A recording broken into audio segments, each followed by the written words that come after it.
பாரதி உலா 2025 பாரத நாடு பாருக்கெல்லாம் திலகம். வழங்குவோர் டெக்னோ ப்ராடக்ட்ஸ், தபம்ஸ் group of companies, auditor NRK, Savitri foundation, Manivasagar Pathippagam, Chennai Sai Sankara group of matrimonials, Bharathi Priya trust மற்றும் விசு கல்வி அறக்கட்டளை.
பெண்களுடைய சிறப்பை பற்றி சிந்தித்தவர்கள் தமிழ் இலக்கியங்களில் பார்த்தீங்கன்னா முதல்ல சிந்தித்தவர் வள்ளுவர். பெண்ணின் பெருந்தக்க யாவுள, அவ்வளோதான், ஒரே வரியில் சொல்லிட்டார். அதுக்கு அடுத்தது இளங்கோவடிகள் ஒரு பெண்ணையே தெய்வமாக காட்டி அவருடைய காப்பியத்தை முடிச்சிருக்கிறார். அடுத்து வந்தவன் கம்பன். கம்பன் ஒரு கதை தலைவனுக்கு நிகரான ஒரு கதை தலைவியை படைத்து அவளையும் ஒரு தெய்வமாக காட்டியிருக்கிறார். ஏனென்றால் அந்த காலத்தில் வாழ்ந்த சூழ்நிலைகளில் பெண்ணை பெருமைப்படுத்த வேண்டும் என்றால் தெய்வமாக ஆக்கி காட்டுதல், அதுதான் அந்த காலத்தில் மேற்கொள்ள வேண்டிய வழி. அந்த மேற்கொள்ள வேண்டிய வழியை இந்த 3 பேரும் கடைபிடித்தார்கள். வள்ளுவர், இளங்கோவடிகள், கம்பன். அவங்க வழியில வந்தவன் தான் பாரதி. அவன் வாழ்ந்த காலத்தில் இந்த தெய்வ நிலையை போற்றினால் இதெல்லாம் சரிப்பட்டு வராது, இந்த பெண்களை தெய்வ நிலையிலே வைத்து போற்றுவதை விட மானுட நிலையிலே இருந்து அவர்களை எப்படி முன்னுக்கு கொண்டு வருவது என்று நினைத்தான். அதனாலதான் முதல்ல பெண்களை பற்றி சிந்தித்து பெண் விடுதலையை பாடி பெண்களுடைய முன்னேற்றத்திற்கு அவன் பாடினான்.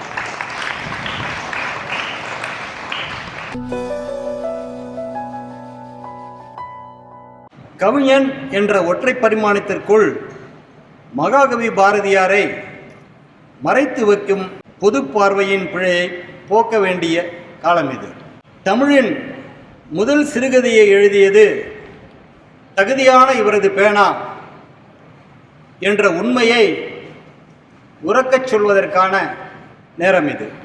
வசன கவிதை என்ற புது வடிவத்தின் வாசனையை வாசகர்கள் நுகர வசதி செய்து புதுக்கவிதையின் புறவை பாய்ச்சலுக்கு புதிய பாதை போட்டுக் கொடுத்தவன் இந்த புதுயுக கவிஞன்.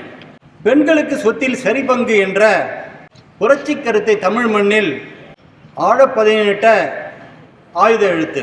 தொழிற்கல்வியின் அவசியத்தை தொட்டுக்கூறிய உயிரெழுத்து. இத்தனை பெருமைகளையும் பெற்றவர் பாரதியார் என்ற வல்லெழுத்து. நம் மனங்களில் செதுக்கப்பட்ட கல்லெழுத்து. அச்சம் மடம் நாணம் பயிர்ப்பென பூட்டு இருக்கும் விலங்குடித்து புரட்சி புயலென புறப்பட்டு வாருங்கள் பாரதி கண்ட புதுமை பெண்களே. உங்கள் தேகத்தில் உதிரம் பாயட்டும், தைரியம் பொங்கி எழும் மின்சாரமாய் அலைப்பாயட்டும். அச்சத்தை துச்சமென மோதி மிதியுங்கள், அநீதி பேய்கள் அலறி அடித்து ஓடட்டும்.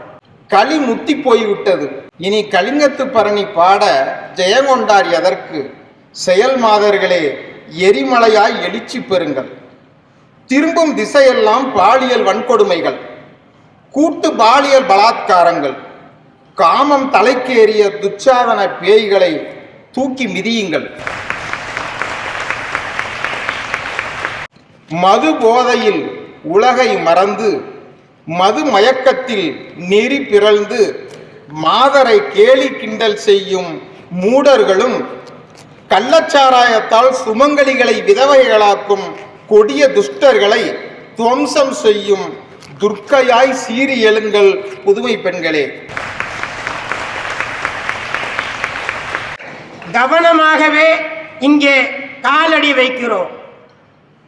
கன்னி வெடிகள் கணக்கின்றி இருப்பதால் கவனமாகவே இங்கே காலடி வைக்கிறோம்.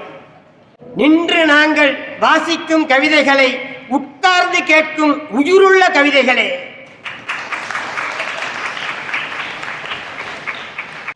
இருக்கிறது என்பது மட்டுமே வளம் அல்ல, இல்லை என்பதும் வளம்தான். வறுமை இல்லை, பசி இல்லை, பட்டினி இல்லை, கண்ணீர் இல்லை, சாதிபத பேதம் இல்லை, சண்டையிடும் வாதம் இல்லை, உலகிலே போர் இல்லை, யாரும் அனாதை இல்லை, யாரும் அகதி இல்லை என்ற இல்லை கூட வளம்தான். தன்னை புதுப்பித்துக் கொள்ளாத எதனையும் காலம் திரும்பி பார்ப்பதில்லை என தீர்மானித்திருக்கிறது. மரங்கள் கூட ஆண்டுக்கு ஒரு முறை தன் பழைய சருகுகளை எல்லாம் உதிர்த்துவிட்டு புதிய துளிர்களை சூடிக்கொள்கிறது. நேற்றைய அம்புகள் இன்றைய ஏவுகணைகள், நேற்றைய கல்லெழுத்துக்கள் இன்றைய கணினி எழுத்துக்கள். மாதா பிதா குரு தெய்வம் அன்று, மாதா பிதா கூகுள் தெய்வம் இன்று. குருவின் இடத்தை கூகுள் பிடித்தது, பேனா இடத்தை பென்டிரைவ் பிடித்தது, லெட்டர் இடத்தை ட்விட்டர் பிடித்தது, காலச்சக்கரம் வேகம் பிடித்தது. கண்ணன் பிறந்தான் எங்கள் கண்ணன் பிறந்தான், கண்ணன் பிறந்தான் எங்கள் கண்ணன் பிறந்தான். இந்த காற்றுதை எட்டு திசையில் கூறிடம் தின்ன மூடையான், மணிவண்ண மூடையான். உயர் தேவ தலைவன் பூவில் இசை தோன்றினான், உயர் தேவ தலைவன் பூவில் இசை தோன்றினான். கண்ணன் பிறந்தான்.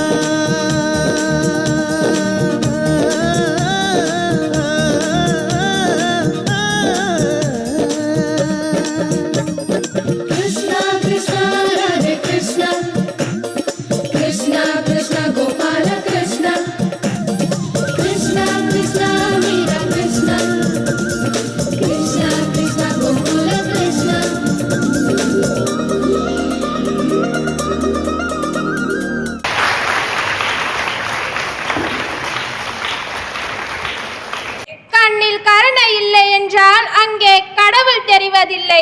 மண்ணில் அன்பு இல்லை என்றால் அங்கே மனிதன் வாழ்வது சாத்தியமில்லை. அன்பே தகழியாய் என்று பாடிய ஆழ்வார்களின் வரிகளுக்கேற்ப அன்பையே விளக்காக வைத்து எனது உரையை தொடங்குகின்றேன். முற்காலத்தில் முனிவர்கள் மோட்சத்திற்காக தவம் இருந்தார்கள். ஆனால் இன்றைய சக மனிதனின் கண்ணீரை துடைப்பதே மிக சிறந்த தவமாகிறது. புத்தர் அரண்மனை வாழ்வை துறந்து தவமிருந்து அன்பை கண்டறிந்தார். இயேசு பெருமான் சிலுவையில் தொங்கிய போதும் தன்னை துன்புறுத்தியோருக்கும் காட்டியது அன்பு. வள்ளலார் வாடிய பயிர்களெல்லாம் கண்டபோது வாடினார். அவர் அன்பில் சிறந்த தவமில்லை என்பதற்கு எடுத்துக்காட்டாகும். ஏழையர்க்கு உதவுவது, துன்பத்தில் உள்ளவர்களுக்கு ஆறுதல் கூறுவது, சமத்துவத்தை நிலைநாட்டுவது, இவை அனைத்துமே அன்பின் வடிவங்களாக மகாகவி பாரதியின் கருத்தாக அமைகிறது. குடும்பம் அன்பால் உருவாகிறது. தாய் தன் குழந்தையை வளர்ப்பது தவம் அல்லவா? தன் தந்தை குடும்பத்திற்காக உழைப்பது தவம் அல்லவா? ஆம், அவர்கள் காட்டிற்கும் செல்லவில்லை, துறவியாகவும் மாறவில்லை. ஆனால் அவர்களின் தியாகமும் பொறுமையும் அன்புமே அவர்களின் உயர்ந்த தவத்திற்கு கொண்டு செல்கிறது. நண்பர்களே, அன்பு இருக்கும் இடத்தில் அறம் இருக்கும், அறம் இருக்கும் இடத்தில் அமைதி இருக்கும். ஆகவே அகிலமெங்கும் அன்பை விதைப்போம். அன்பே வாழ்வின் ஆதாரம், அன்பே மிகச் சிறந்த தவம். ஆகவே அன்பை சுவாசிப்போம், அன்பை பகிர்ந்து கொள்வோம், அன்பால் உலகை ஆள்வோம் என்று கூறி வாய்ப்பளித்தமைக்கு அன்பு கலந்த நன்றி கூறி விடைபெறுகிறேன். நன்றி, வணக்கம். பாரதம் என்பது வெறும் ஒரு நாடல்ல, அது ஆயிரக்கணக்கான ஆண்டுகளின் வேதங்களையும் வரலாறுகளையும் கொண்டது. அகிம்சை, சத்தியம், சகிப்புத்தன்மை போன்ற பல உயரிய கொள்கைகள் பிறந்த புனித பூமி. நூற்றுக்கணக்கான மொழிகள், பல வேறு மதங்கள், இனங்கள் என வேற்றுமைகள் பல இருந்தாலும் ஒற்றுமையில் சிறந்து விளங்குவதே நமது பலம். அனைவரும் சகோதர சகோதரிகள் என்னும் உயரிய எண்ணத்தை உலகிற்கு எடுத்துச் சொல்லியது நம் பாரதம். வள்ளுவன் எழுதிய வாழ்வியல் நூலாம் திருக்குறளின் மூலம் உலகிற்கே ஞானத்தை வழங்கிய பெருமையும் நம் பாரதத்தையே சாரும். இன்றைய கணினி அறிவியல் வளர்ச்சிக்கு அடிப்படையாக இருப்பது பூஜ்ஜியம். அப்படிப்பட்ட பூஜ்ஜியம் என்ற எண்ணை உலகிற்கு அறிமுகப்படுத்தியது நம் நாடு. பல நாடுகளில் இருந்த மாணவர்களை இந்தியாவிற்கு ஈர்த்த பெருமை உலக புகழ் பெற்ற நாலந்தா, தக்ஷஷீலா போன்ற பல்கலைக்கழகங்களையே சாரும். பழந்தமிழ் காலத்திலேயே கண்ணுக்கு மாற்றாக இறைவனுக்கு கண்ணை பொருத்தி கண்ணப்ப நாயனார் உறுப்பு மாற்று சிகிச்சை மேற்கொண்டு மருத்துவத்துறையின் முன்னோடி தமிழர் என உணர்த்தியதை நாம் எப்படி மறப்போம்? ஆயுர்வேதம், சித்தா, யூனானி போன்ற மருத்துவ முறைகளை கண்டுபிடித்து அக்காலத்திலேயே நோய்களுக்கு இயற்கை வழியில் சிகிச்சை அளிக்கும் அறிவை வழங்கினார்கள் நம் முன்னோர்கள். உலக அதிசயங்களில் ஒன்றான தாஜ்மஹால் ஆகட்டும், ஆயிரக்கணக்கான ஆண்டுகளாக அசையாத தஞ்சை பெரிய கோவில் ஆகட்டும், இவை அனைத்தும் கட்டிடக்கலையின் நுட்பத்தை காட்டுகின்றன. அவற்றில் காணப்படும் சிற்ப வேலைப்பாடுகள் இன்றைய நவீன தொழில்நுட்பத்திற்கும் சவாலாக உள்ளது. இயற்கை நிறங்களை பயன்படுத்தியதால் இன்றளவும் நிறங்கள் மங்காமல் காணப்படும் அஜந்தா சித்திரங்கள் வெறும் ஓவியங்கள் அல்ல, அவை உலக பாரம்பரிய சின்னமாக யுனெஸ்கோ அங்கீகாரம் பெற்ற கலை செல்வம். அன்புதான் நம் பண்பாடு, அழகுதான் நம் கலாச்சாரம், உயிரை மதித்து வாழும் வாழ்க்கை முறைதான் நம் பாரதத்தின் அடையாளம் என்று சொன்னால் அது மிகையாகாது. பாரதியாரை ஏன் கொண்டாட வேண்டும், எதற்காக கொண்டாட வேண்டும் என்ற ஒரு கேள்வி எழுந்து கொண்டுதான் இருக்கிறது. அது தகுதியான இடத்தில் இப்பொழுது கொண்டாடப்பட்டு கொண்டிருக்கிறது மகளிர் கல்லூரியில். ஏனென்றால் பாரதிதான் சொன்னார், பெண்ணுக்குள் ஞானத்தை வைத்தான் புவி பேணி வளர்த்திடும் ஈசன், மண்ணுக்குள்ளே சில மூடர் அந்த மாந்தர் அறிவை கெடுத்தார் என்று பாரதிதான் இயற்கையிலேயே பெண்ணுக்குள் ஞானம் இருக்கிறது என்று சொன்னார். பெண் விடுதலை இல்லை எனில் மண் விடுதலை இல்லை என்கின்ற செய்தியை உறக்கச் சொன்னதும் நம்முடைய பாரதிதான். இன்று சூழலியலை பற்றி நாம் பேசிக் கொண்டிருக்கின்றோம். அரசு சூழலியலை காப்பாற்ற வேண்டும் என்று போராடி கொண்டிருக்கின்றது. இயற்கை வளங்களை பாழடித்து விடாதீர்கள் என்று சொல்லிக் கொண்டிருக்கிறது. ஆனால் பாரதி அப்பொழுதே சொல்கிறார், காக்கை குருவி எங்கள் ஜாதி, காடும் மலையும் எங்கள் கூட்டம் அப்படின்னு சொல்லி இயற்கையை சொல்கிறார், சூரியனை வழிபடுகிறார். அவர் சொல்கிறார், எல்லாமே இந்த பூமியில் உள்ள புல் பூண்டு யாவும் என்னுடையது. அதனாலதான் அவர் சொல்றாரு, பேசா பொருளை பேச நான் துணிந்தேன், கேட்கா வரத்தை கேட்க நான் துணிந்தேன், இப்புவியில் உள்ள புல் பூண்டு யாவும் இன்புற்று அன்பு எய்திட வேண்டுக தேவதேவா அப்படின்னு சொல்லி இயற்கைக்காக வழிபட்ட நம்முடைய பாரதியை எப்படி கொண்டாடாமல் இருக்க முடியும்? அச்சமில்லை அச்சமில்லை அச்சம் என்பதில்லையே அப்படின்னு சொல்லிட்டு அடுத்தது என்ன சொல்றாரு? இச்சை கொண்ட பொருள் எல்லாம் இழந்து நின்ற போது, ஆசைப்பட்ட பொருள் எல்லாம் இழந்துட்டா கூட அடுத்தது ரொம்ப அற்புதமான செய்தி என்னன்னா, நஞ்சை வாயிலே கொணர்ந்து நண்பர் ஊட்டும் போதிலும். நஞ்சை யார் கொடுக்கிறார்? நண்பர். அப்போ கூட எனக்கு பயம் இல்லை, அச்சம் இல்லை அப்படின்னு சொன்ன பாரதி வாழ்ந்த சமூகத்தில் நாம் வாழ்ந்து கொண்டிருக்கின்றோம். அதனால்தான் பெண் விடுதலை வேண்டும் என்று சொல்கிறார். இன்று சாதி சண்டை, சமய சண்டை, எல்லை சண்டை, கொள்ளை சண்டை, எல்லா சண்டைகளும் நடக்கிறது. ஒற்றுமையை கூட்டிக் கொண்டு ஒவ்வாமையை கழிக்க வேண்டும் என்பதற்காகத்தான் இந்த செய்திகளை எல்லாம் இன்று உங்கள் முன் பேசுகின்றேன். பாரதியை பற்றி பேசிக் கொண்டிருந்தால் அவர் நீர், நிலம், காற்று, நெருப்பு எல்லாம் என்னுடைய தெய்வங்கள். இந்த பட்டுப்பூச்சி, வண்ணான், வெட்டுக்கிளி, இரும்பு இவை யாவும் தெய்வங்கள். தெய்வங்களே நீ வாழ்க, தெய்வங்களே நீ வீறு கொள்க அப்படின்னு வாழ்த்தின பாரதியை பற்றி பேசாமல் வேறு எங்க பேச முடியும்? ஒரு 10 நாட்களில் நடந்து முடிந்த மிக சிறப்பாக இந்த நிகழ்ச்சி நடந்திருக்கின்றது.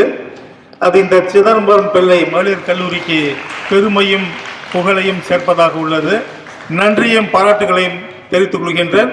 இந்த நிகழ்ச்சியில் ஒரு குறிப்பிடத்தக்க அம்சம் என்னவென்று சொல்லி கேட்டால், மாணவிகள் யாருமே குறிப்பைத்து கொண்டு படிக்கவில்லை. மிகச் சிறப்பு.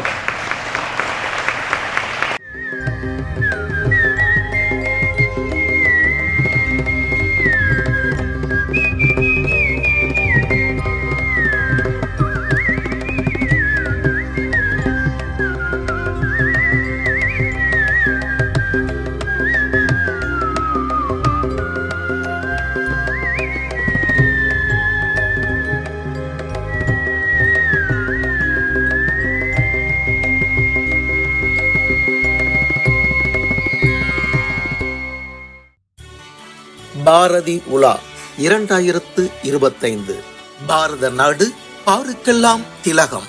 வழங்கியோர் டெக்னோ ப்ராடக்ட்ஸ், தபம்ஸ் group of companies, auditor NRK, Savitri foundation, Manivasagar Pathippagam, Chennai Sai Sankara group of matrimonials, Bharathi Priya trust மற்றும் விசு கல்வி அறக்கட்டளை.